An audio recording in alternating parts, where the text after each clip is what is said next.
প্রথম পরিচয় হয় যখন ষষ্ঠ শ্রেণীতে পড়ে আমাদের ছোট শেয়ার হাই সংস্থা এবং বইয়ের যে ছবি দেখছেন 2025 সালের 30শে এপ্রিল যেটি ব্রডকাস্ট হয়েছিল। Hello everyone, welcome back to my channel, welcome to another video. আজকের ব্লগটা আমার কাছে খুবই স্পেশাল বিকজ আজকে আমাদের পরিবারের জন্য একটা ঐতিহাসিক দিন। এই দিনটার জন্য আমরা অনেক দিন থেকে অপেক্ষা করছিলাম। আজকে নন্দনের প্রকাশিত হতে চলেছে আমাদের প্রপিতামহ আমাদের দাদু স্যার বিশ্বনাথ মুখার্জি জীবনের কাহিনী।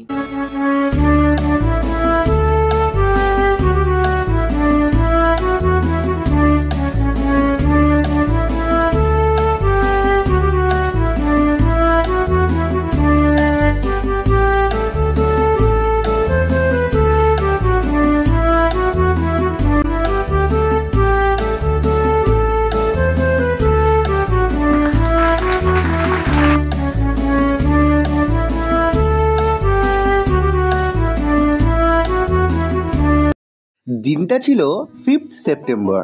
হ্যাঁ, টিচার্স ডের দিন ভিডিওটা বানানো। তবে পড়াশোনার সাথে সাথে কন্টেন্ট ক্রিয়েশনের জার্নিটা একটু কঠিন হয়ে পড়ে, তাই শরীর খারাপ থাকা সত্ত্বেও ভিডিওটা আজকে বানাচ্ছি। চলো বেশি দেরি করব না, মুহূর্তগুলো তোমাদের সাথে শেয়ার করি। অবশেষে আমরা রওনা দিলাম নন্দনের উদ্দেশ্যে। বাইরে বেরোতেই হঠাৎ বৃষ্টি, কিন্তু এই বৃষ্টি কিন্তু আমাদের লক্ষ্য ভঙ্গ করতে পারেনি। খোলাবতা রঘুনাথপুর থেকে আমরা মোট গেছিলাম 20 জন। বাইরের প্রকৃতি, গাছপালা, মাঠ আর যেন এক অন্য রকম স্বাদে। অনেক জ্ঞানীগুণী মানুষের সাথে কথা বলতে বলতে, গল্প করতে করতে অনেক কিছু শিখলাম এবং অবশেষে আমরা সবাই পৌঁছালাম নন্দনে। আমাদের ডেস্টিনেশন হলো অবনীন্দ্র সভাঘর। আজকে যাচ্ছি আমরা, কেমন লাগছে তাই বল?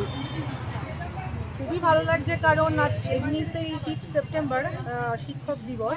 তো সেই শিক্ষক দিবসে বাবার শিক্ষক মানে আমরা দাদু স্যার বলি, তো তার একটা জীবনী সংক্রান্ত একটা বই বার হবে নন্দনের অবনীন্দ্র সভাঘরে। তো আমরা অনেকে প্রত্যেকেই যাচ্ছি সেখানে এই অভিজ্ঞতাটা সঞ্চয় করার জন্য। দারুণ একটা অনুষ্ঠানের মধ্যে দিয়ে আমরা আজকে দিনটা উদযাপন করব। তো একসাথে যাব সবাই, তোমরাও সাথে থাকবে, দেখতে পাবে, সব কিছুই পরবর্তীতে আপডেট দেবো। নন্দনের বাইরে আজ এক আলাদা আবহ। আসছেন বাবার সহকর্মী, দাদু স্যারের পুরনো ছাত্রছাত্রীরা, শুভানুধ্যায়ীরা।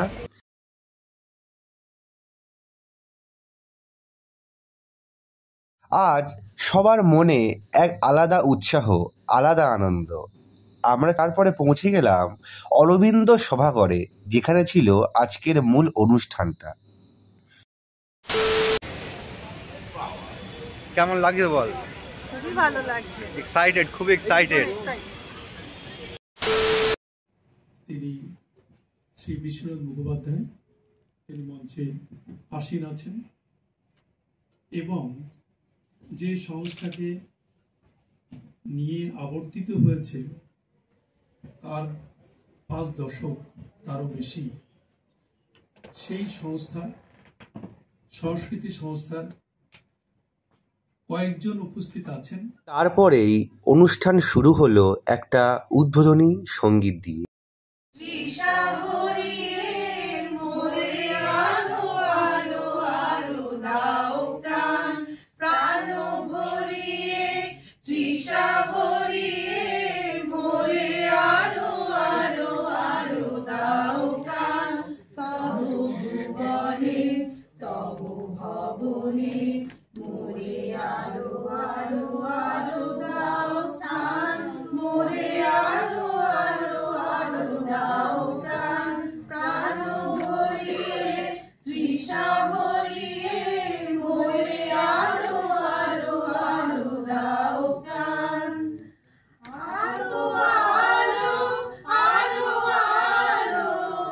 একজন শিক্ষক ছাত্রের জীবনে যে কতটা এফেক্ট ফেলতে পারে তা আজকের দিনটা আমি যদি উপস্থিত না থাকতাম জানতেই পারতাম না। তার মধ্যে মঞ্চে আসীন আছেন 2 জন।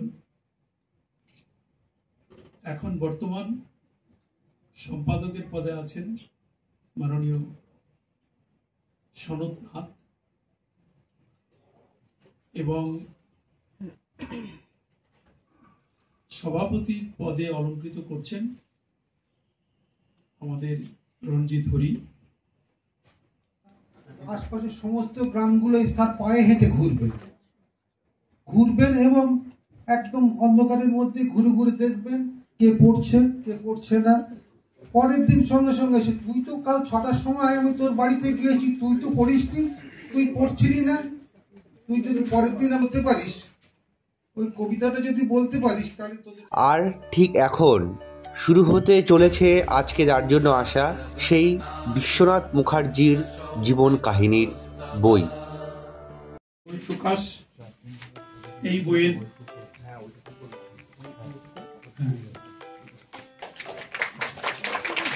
আনুষ্ঠানিক এবার আমরা সবার হাতেই বইটা তুলে দেব। এখানে যারা আছেন আমি বলবো নির্মাণ ছয়টা বই, তাহলে খোলা বই দিয়ে দাও।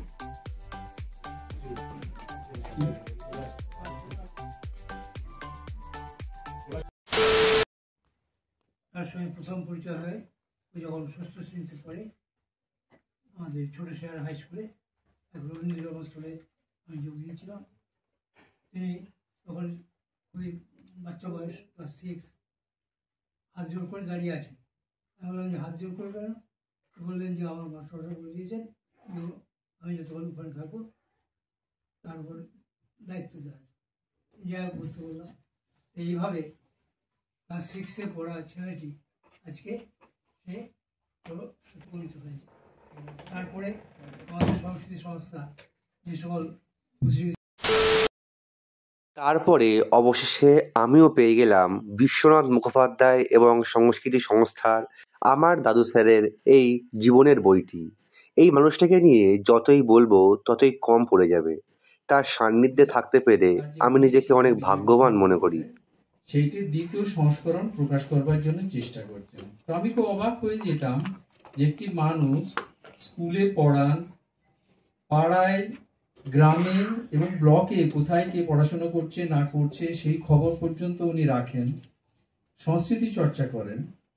বসিরহাট বরাবরই দেখেছি খুব সংস্কৃতি চর্চা ওখানে খুব ভালোই হয় এবং আমার খুব ভালো লাগছে এই জন্যে যে অত কিলোমিটার দূর যে মানুষটিকে ছোটবেলা থেকে দেখছি বাবার স্যার হওয়ার দরুন আর আমার দাদু হওয়ার দরুন, যাকে আমি দাদু স্যার বলে ডাকি, আজকে তার জীবনের কাহিনীর বই আমার হাতে। না না, আজকে থাক, অন্য একদিন এই মানুষটিকে নিয়ে আলাদা একটা ভিডিও বানাবো। এবং তারপরে কিছু ফটো সেশন চললো এবং স্যারের হাতের করা সইটা, হাতে করা সাইন সিগনেচারটা সবাই তার বইতে স্মৃতি হিসেবে রেখে যেতে চাইছিল। তারই একটা স্মৃতি তোমাদের সামনে তুলে ধরলাম।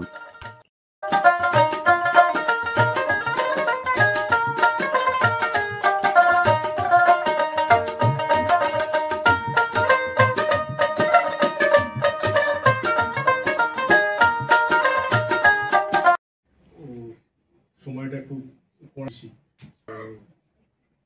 বলা যেতে পারে যে স্যার যেটা শুরু করেছিলেন ওই ডেল্টা অঞ্চলে ছাত্রদের পড়াশোনা।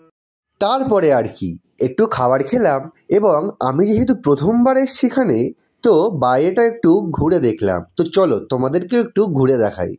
আজকের এই মুহূর্তটা আমার কাছে খুবই বিশেষ একটি মুহূর্ত। এখানে শুধুমাত্র আমি অনুষ্ঠানে অ্যাটেন্ড করতে আসিনি, তবে এসছি একটা মহান মানুষের জীবনের অতিবাহিত বিভিন্ন মুহূর্তের সাক্ষী হতে।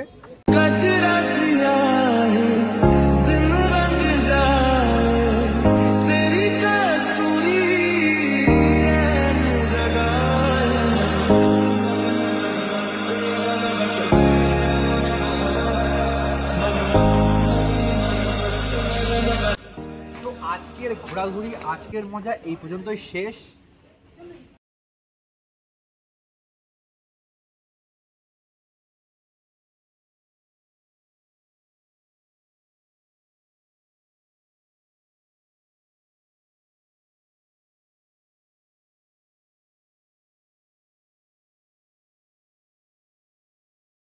তো এই ছিল আজকের ভিডিওটা অনেকদিন আগে বানানো হলেও আজকে পোস্ট করছি, কারণ আমার সত্যি অনেক চাপ ছিল আর চেষ্টা করব এবার থেকে রেগুলার হওয়ার। ভিডিওটা যদি ভালো লেগে থাকে অবশ্যই লাইক, কমেন্ট, শেয়ার করবেন। ধন্যবাদ। দেখা হবে অন্য কোনো ভিডিওতে।